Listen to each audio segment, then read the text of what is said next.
بسم اللہ الرحمن الرحیم. ناظرین، شکیل ڈار برمنگھم سے آپ کی خدمت میں حاضر ہوں. آج ہماری خوش قسمتی ہے کہ یو جی نیوز کے اسٹوڈیو میں پاک سرزمین پارٹی کے سابقہ جنرل سیکرٹری یورپ اور یو کے غلام نبی عامر شامل ہیں، جو کہ سابقہ جنرل سیکرٹری ہیں، لیکن اس وقت جو پاک سرزمین کی سینئر باڈی ہے اس میں یہ اپنا ایک اہم کردار ادا کر رہے ہیں. تو آج میں ان سے اس پاک سرزمین کے پارٹی کے حوالے سے یہ سوال کرتا ہوں کہ عامر بھائی، اس وقت پاک سرزمین پارٹی پاکستان میں کہاں کھڑی ہے اور آئندہ جو مستقبل میں ان کی پلاننگ کیا ہے؟ ٹھیک ہے، جو مردم شماری حالیہ کراچی میں ہو رہی ہے اس سلسلے میں، تو اپنی پارٹی کے میں تھوڑا ہمیں پلیز ڈیٹیل سے بتائیں. جی غلام نبی عامر صاحب. جی، سب سے پہلے تو شکیل ڈار بھائی آپ کا بہت شکریہ کہ آپ نے ہمیں یہ عزت بخشی کہ آپ نے اپنے اسٹوڈیو میں بلایا. جہاں تک پاک سرزمین پارٹی کا تعلق ہے تو پاک سرزمین پارٹی کے قائدین سید مصطفیٰ کمال اور انیس قائم خانی نے روز اول سے ہی اصولی موقف اپنایا کہ انہوں نے کبھی بھی اپنی زندگی کے اندر عہدوں کو اہمیت نہیں دی، بلکہ انہوں نے خدمت کو اہمیت دی. جس وقت پاک سرزمین پارٹی کے قائدین ایک ڈکٹیٹر کو لات مار کر سیاست کو خیر بات کہہ کے پاکستان سے گئے تھے، اس وقت سید مصطفیٰ کمال 5 سال کے لیے سینیٹر تھے اور انیس احمد قائم خانی اس پارٹی کے ڈپٹی کنوینر اور کنوینر کی حیثیت سے کام کرتے تھے.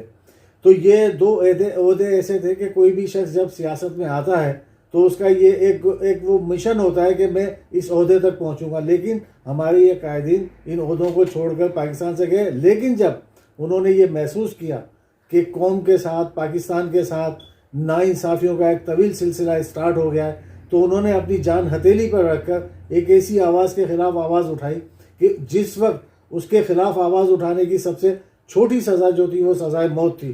اور یہ پوری دنیا کو پتا تھا کہ ایک ظالم و جابر شخص کس طریقے سے پاکستان کی سیاست پہ حکومت کرتا تھا.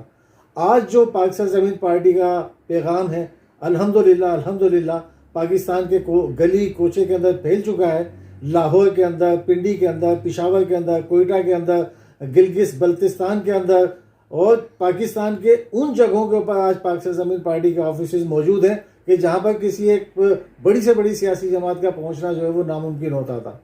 ہم آج بھی انصاف کے لیے آواز اٹھا رہے ہیں، لیکن ایسا لگتا ہے کہ عمران خان کی سیاست ناکام ہو چکی ہے، عمران خان کی وفاقی حکومت ناکام ہو چکی ہے اور عمران خان در پردہ اپنی حکومت کو بچانے کے لیے پیپلز پارٹی کا سہارا لیے ہوئے ہیں. اور آج پیپلز پارٹی اور عمران خان دونوں مل کر نورا کشتی کھیل کر ایک دوسرے کا اقتدار بچا رہے ہیں. پیپلز پارٹی سندھ میں اپنا اقتدار بچانے پہ لگی ہوئی ہے اور عمران خان وفاق میں اپنے اقتدار کو بچانے کے لیے لگے ہوئے ہیں، اور در پردہ ایسا ہی لگتا ہے کہ یہ دونوں اندر سے ملے ہوئے ہیں. آپ یہ ظلم کی انتہا دیکھیں کہ ایک سینسس ہوتی ہے، سینسس کے اندر جو ہے کراچی کی آبادی کو 1 کروڑ 60 لاکھ بتائی جاتی ہے. اس 1 کروڑ 60 لاکھ کی آبادی کے بعد آج کراچی کی آبادی 3 کروڑ سے زیادہ ہے. آپ صرف یہ دیکھیں کہ اب جو مراد کراچی کے شہریوں کو ملے گی وہ 1 کروڑ 60 لاکھ کے حساب سے ملے گی. کہاں ان کی ایجوکیشن جا کے کھڑی ہوگی، کہاں ان کی صحت جا کے کھڑی ہوگی، کہاں ان کے ترقیاتی کام جا کے کھڑے ہوں گے، کہاں ان کا پانی کا مسئلہ حل ہوگا، کہاں ان کا گیس کا مسئلہ حل ہوگا. مطلب ایک عام بچہ جو ٹاٹ کے اسکول میں پڑھتا تھا اس کو ٹاٹ کے اسکول بھی میسر نہیں ہوگا. وہ ایک ایلیٹ کلاس کا انسان جو اپنے بچوں کو پہلے بھی اپنے خواہش کے مطابق تربیت دیتا تھا، آج بھی تربیت دیتا ہے.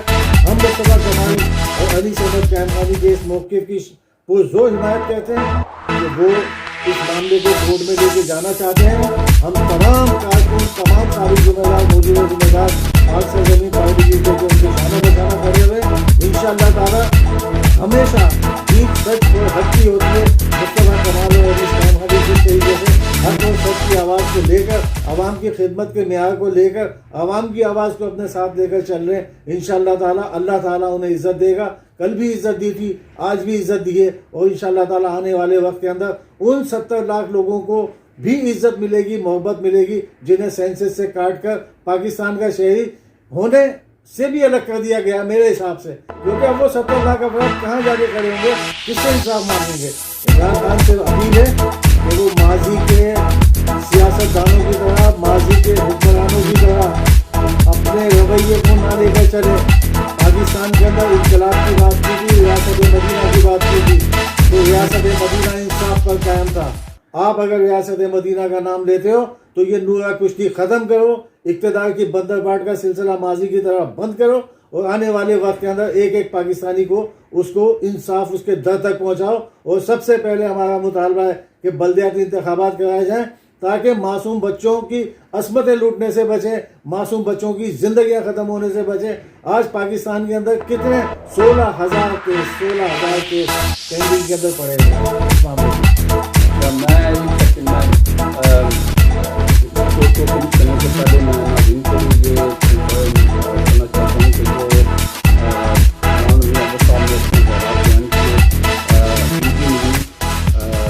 بالکل مثلا ان کی جو باتیں ہیں وہ ان کی اپنی پارٹی کی حد تک ہیں, ٹھیک ہے. حکومت کے خلاف انہوں نے کچھ بولا ہے یا حق میں بولا ہے, اس میں ہمارا اس میں کوئی اختلاف یا اختلاف کچھ نہیں ہے, ٹھیک ہے. ہم ایک نیوز ہے, ماننی کرتے ہیں ہر جماعت کی, ہر کمیونٹی کے ممبر کی. تو جو انہوں نے کہا یہ اپنی پارٹی کی طرف سے بول رہے ہیں, ٹھیک ہے, نیوز کا کوئی تعلق نہیں ہے. تو البتہ آپ نے کوئی بھی اس سلسلے میں جو غلام نبی عنبر صاحب نے پاک سرزمین اس والے کے حساب سے بیان دیا ہے, اگر آپ نے کسی سلسلے میں اپنے خیالات اس میں ایڈ کرنے ہیں یا آپ سے ان کے ساتھ کوئی اختلاف ہے یا جس طرح بھی اگر ان کی باتوں سے آپ راضی ہیں تو ہماری فیس بک پہ, یوٹیوب پہ, چینل کے یوٹیوب پہ آپ آ کے تو اپنی کمنٹس میں اپنی رائے دے سکتے ہیں. تو اس رپورٹ کو واچ کرنے کا بہت بہت شکریہ. السلام علیکم.